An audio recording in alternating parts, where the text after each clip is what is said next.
డిగ్రీలు చేతలు పట్టుకొని దిక్కుతోచక నిలబడ్డావో తమ్ముడా, ఇకనైనా గొంతు తెరుచుకొని ప్రశ్నించడం నేర్చుకో. జిందా హై తో మర్నా సీకో, కదం కదం సే లడ్నా సీకో.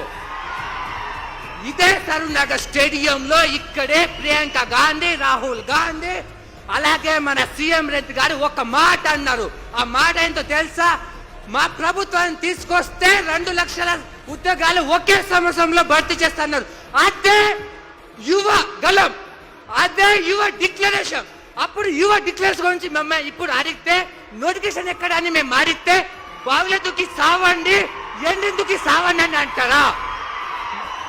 మేము అడిగింది ఏంటి? మేము అడిగింది కొలువులు, నువ్వు ఇచ్చింది కన్నీరు. మేము అడిగింది నోటిఫికేషన్, నువ్వు చూపిస్తుంది పోలీస్ స్టేషన్. మేము ఉద్దల జాతర అడిగితే గద్దెనెక్కిన మమ్మల్ని బలిపేయటాన్ని చేస్తున్నావు కదా. అశోక్ నగర్ లో మా రక్తాన్ని చిందిస్తున్నారు కదా లాఠీ చార్జ్ తో.